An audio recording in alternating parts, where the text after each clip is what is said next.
Hello friends, welcome to HP spoken English classes. I am Harichand sir. आज हम लोग इस वीडियो में पढ़ने वाले हैं हैबिचुअल सेंटेंस। देखिए हैबिचुअल सेंटेंस, हैबिचुअल ऐसे नाम सुने थे, बातों बात में बोलते हैं हैबिट बन गया फलाना का। हैबिट मतलब आदत, तो ये आदत वाली वाक्य होंगे, स्वाभाविक वाक्य होगा। प्रेजेंट टेंस का एक रूल है, प्रेजेंट रूल। पहले प्रेजेंट टेंस का पहचान देखिए। पहचान है कि प्रेजेंट टेंस के वाक्य के अंत में किया करता है, किया करती है, किए करते हैं, किया करता हूँ शब्द आता है। जैसे देखिए हैबिचुअल ही सेंटेंस, आदत वाली वाक्य है ये, आदत वाली वाक्य, आदत वाली वाक्य, ये हैबिचुअल सेंटेंस है। इधर से जो लिखे हैं ये हैबिचुअल सेंटेंस है, ठीक।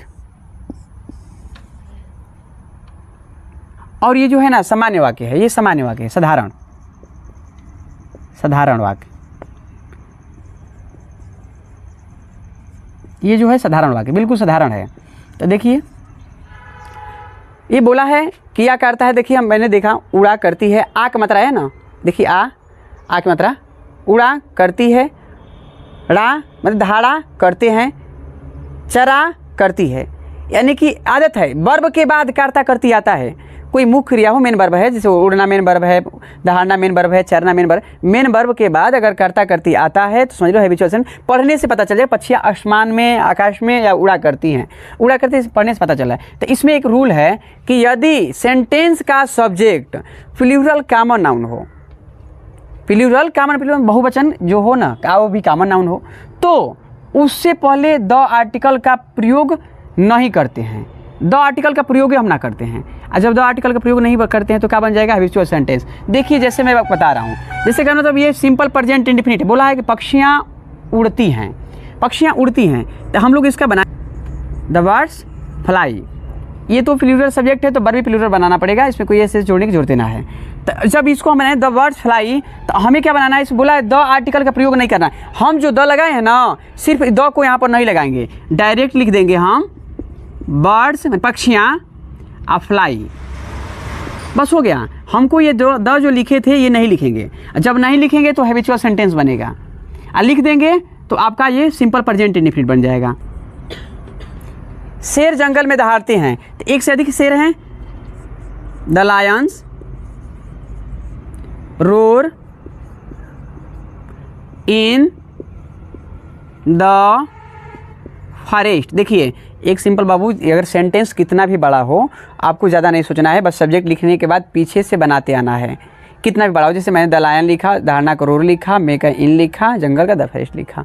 कितना भी बड़ा सेंटेंस हो उसको पीछे से लिखते आना है पहले सब्जेक्ट लिखने के बाद। फिर है कि शेर जंगल में दहाड़ा करते हैं, तो मैंने द लगाया था ना, इस द को बस नहीं लगाऊंगा, लिखूंगा लायंस, लायंस रोर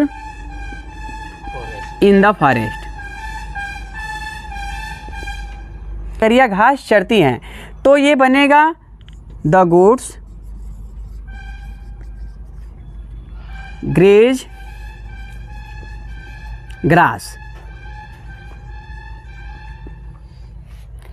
ये है बकरियां घास चरा करती हैं, यानी कि जो हम द लगाए थे इस द को अब नहीं लगाएंगे, लिखेंगे डायरेक्ट गोट्स ग्रेज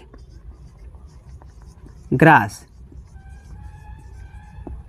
अब रूल सेकेंड है कि यदि सेंटेंस का सब्जेक्ट प्रॉपर नाउन या प्रोनाउन हो, प्रॉपर नाउन हो या प्रोनाउन है, तो मैं देखिए प्रॉपर नाउन प्रोनाउन का पहले वीडियो बना दिया हूँ, पूरा पार्ट स्पीच का बनाया हूँ, इसका डिस्क्रिप्शन में लिंक दिया गया है, तो देखिए इसका स्ट्रक्चर है कि subject plus is am are accustomed to verb का first form object other word लिखते हैं।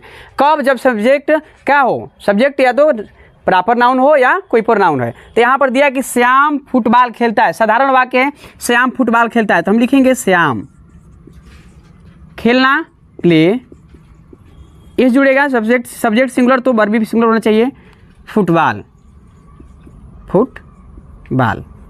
अब इसमें क्या बनाएंगे कि श्याम फुटबॉल खेला करता है, उसका आदत है, खेलने का आदत है, तो श्याम इज, क्यों सब्जेक्ट सिंगुलर तो वर्ब भी सिंगुलर, एकस्टम्ड टू कहाँ से है, देखिए आदि होना, आदत लगना, एकस्टम्ड टू प्ले फुटबॉल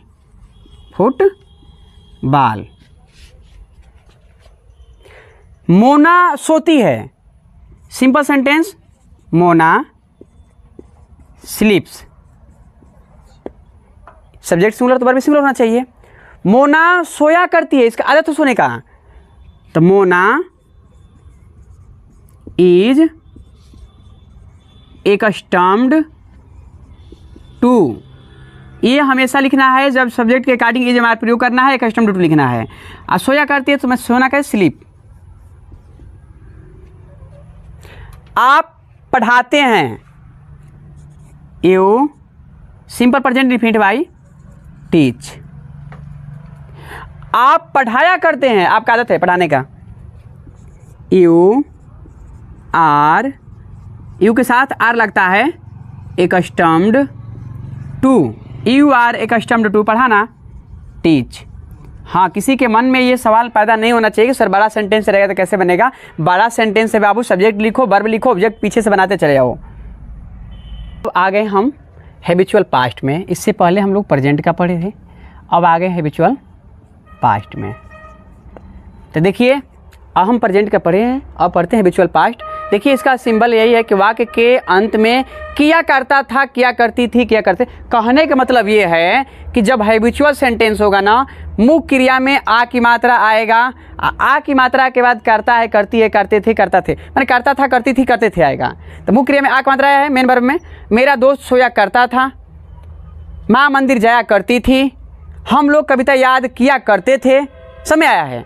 तो बोला यदि सेंटेंस का सब्जेक्ट नाउन या प्रोनाउन हो तो हम इस स्ट्रक्चर का फॉलो करते हैं सब्जेक्ट प्लस यूज्ड टू या वुड प्लस वर्ब का first form object other word. तो देखिए, मैं इसमें थोड़ा बारीकी सा डिफरेंस होता है वुड और यूज्ड टू में, कब यूज्ड का इस्तेमाल करते हैं, कब यूज्ड टू का। तो इसका मैं वीडियो बनाया हूँ, इसका जिसका डिस्क्रिप्शन में लिंक दिया गया है, जाइए देखिए और जानिए कब वुड का इस्तेमाल किया जाता है और कब यूज्ड टू का। फिलहाल आप दोनों को कहीं पर इस्तेमाल करिए, कोई फर्क पड़ने वाला नहीं है, लेकिन बारीकी से आपको जानना है तो इसका डिस्क्रिप्शन में लिंक दिया गया है, उसको जाइए देखिए। तो देखिए, मेरा दोस्त सोता था, सिंपल पास्ट इंडेफिनिट, मेरा दोस्त सोता था। माय फ्रेंड, अब वर्ब का सेकेंड फॉर्म लगता है पास्ट इंडेफिनिट, आपको पता होगा, स्लेप्ट। ये आपका सेंटेंस हो गया कि मेरा दोस्त सोया करता था, सोया करता था, पास्ट की बातें हैं, आयु भी आदत थी उसकी। तो माय फ्रेंड, अब आप यहाँ पे यूज टू लिखिए या तो वुड लिखिए, किसी को लिखिए। अब वर्ब का फर्स्ट फॉर्म लगेगा, इसमें वर्ब का फर्स्ट फॉर्म लगेगा। ये है कि माँ मंदिर जाती थी, माँ पहले मंदिर जाती थी।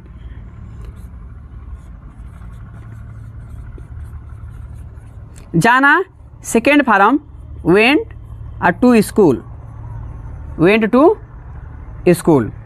माँ मंदिर जाया करती थी, माँ का आदत था, पहले माँ का आदत था, बिल्कुल मंदिर जाने का आदत था। और जब आदत है या तो यूज टू इस्तेमाल करेंगे या तो वुड का इस्तेमाल करेंगे, दोनों में से किसी एक को करेंगे। तो मैंने इसमें यूज टू का किया, इसमें वुड का कर रहा हूँ। 1 by 1 इक्वल के बाबू साझेदारी होना चाहिए मेरे हिसाब से। गो टू, अरे यार स्कूल लिख दिया, मंदिर जाती थी माँ, मिस्टेक हुई बाबू, sorry. Temple, go to temple.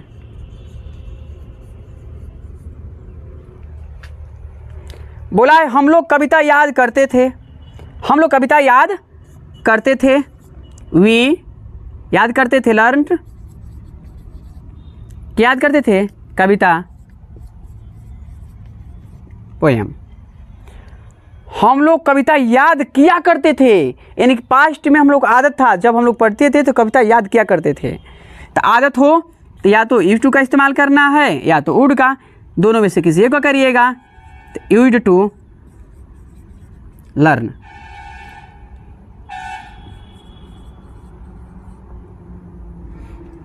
अगर ये वीडियो आपको पसंद आई है तो वीडियो को लाइक कीजिए, ज़्यादा से ज़्यादा शेयर कीजिए। आप मेरे चैनल पर नए हैं तो मेरे चैनल को सब्सक्राइब कीजिए।